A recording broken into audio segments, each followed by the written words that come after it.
so frightening. It's going to be given the power to intervene directly in the financial, economic, tax, and environmental affairs of all the nations who are stupid enough to sign it. It's going to give the power to this government to go over the head of elected governments and tell those governments what they are to do. We're used to this in the EU. The commissars of the EU do this. We have no power to stop them. But you're now going to get this on a world scale and with far greater powers, because one of the things that's buried in the 200 diffuse pages of complicated UN verbiage in this treaty, and I'm used to reading these things, so I know how to cut through the verbiage and find the bits they really mean.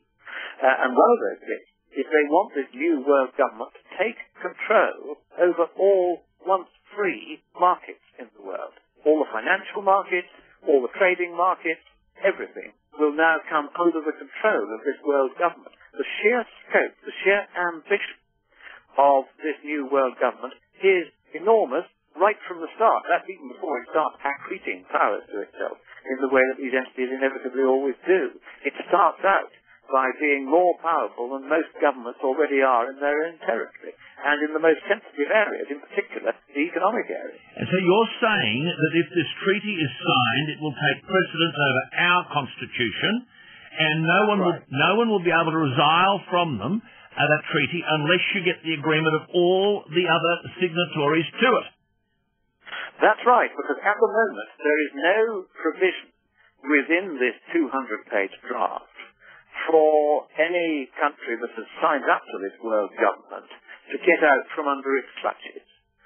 There is, if you go into the the UN Framework Convention on Climate Change itself, the umbrella organisation which is actually doing this, wants to turn itself into a world government. Under that convention, countries can leave. There's a thing written in saying, if you've had enough of this nonsense, you can leave.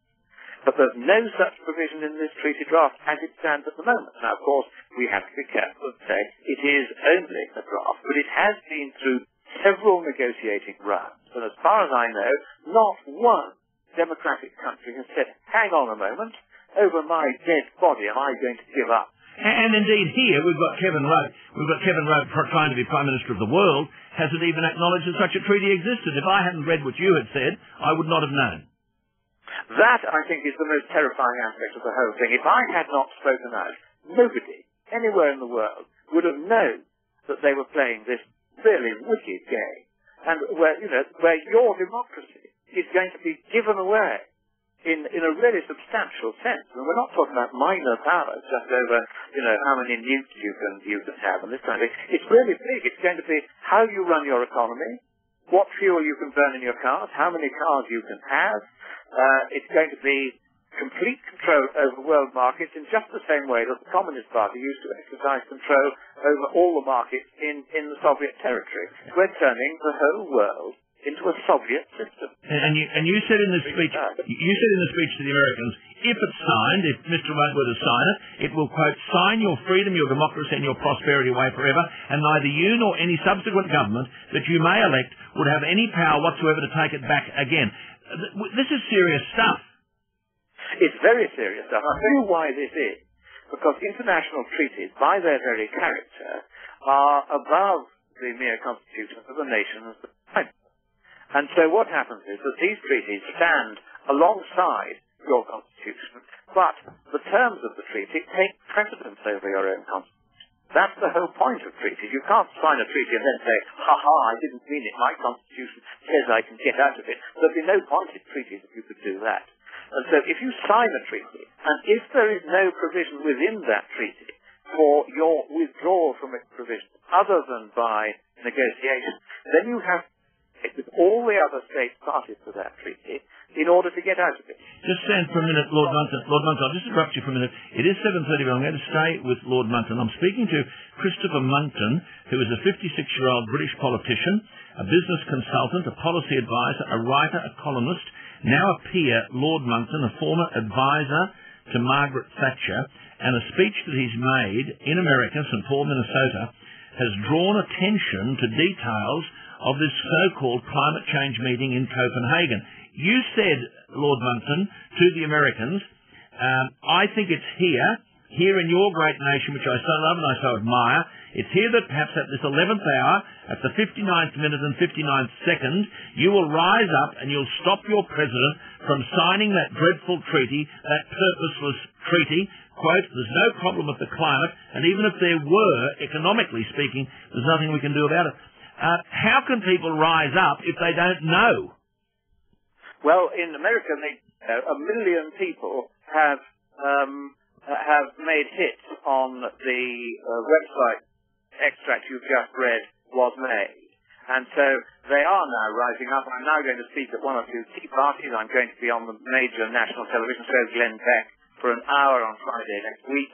So the message in America is now out. I got it also right across Canada when I was up there on the front page of the National Post, and they know about it. Now you know about it, and you need to spread the word.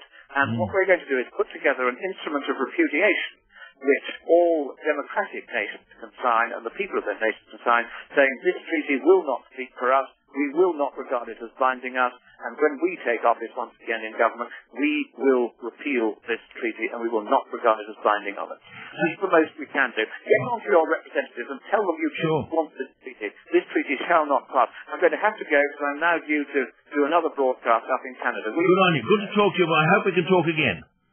God bless you. You too. That's Lord Christopher Monckton. Now, that's consistent with what I talked about. It's extraordinary, isn't it? And I'll get some details for you as to where we can access the speech that he made in St. Paul, Minnesota. And remember, I mentioned last week at the meeting of global editors at Copenhagen a fortnight ago, where there were scientists of all sorts of distinction, including people like Professor Kenneth Rogoff, the Professor of Public Policy and Economics at Harvard, the Nobel Laureate and Columbia University Economics Professor Joseph Stiglitz, the former Mexican President who's now Professor of International Economics at Yale University. All these people telling a conference in Copenhagen 2 weeks ago, that was a conference of editors, newspapers, that an emissions trading scheme, even if the world were warming, was the wrong scheme. That once you've got emissions trading, permits will become an asset class, and they can go from anywhere between $300, $200, $2,000, which produces the very environment we've just been through. Now, no one from government has told us in this country that it'll be a tax. I mean, coal mines will close, jobs will be lost, but then, as I said last week, 31,478 American scientists have signed a petition, 9,029 of them with PhDs, urging the United States government to reject the global warming agreement. Now, there is Lord Monckton saying that there's this treaty. I knew nothing about that till I read his speech in Minnesota. And he's arguing, he basically said, here is the thing that we'll sign. If you sign this treaty, and he said they'll all sign it, you'll sign your freedom, your democracy, and your prosperity away forever. He said in the speech, neither you nor any subsequent government you may elect would have any power whatsoever to take it back again. That's how serious it is. And he said, I've seen the stuff about government, climate, debt, and enforcement. They're going to do this to you whether you like it or whether you don't.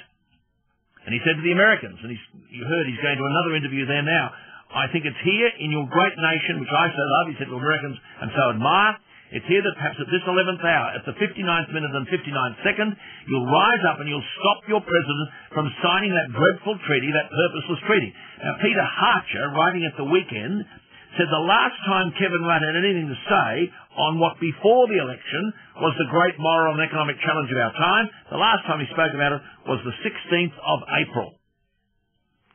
Now, basically, by denying the public information and the truth about all of this, the Prime Minister is himself betraying the well-being and future of this country.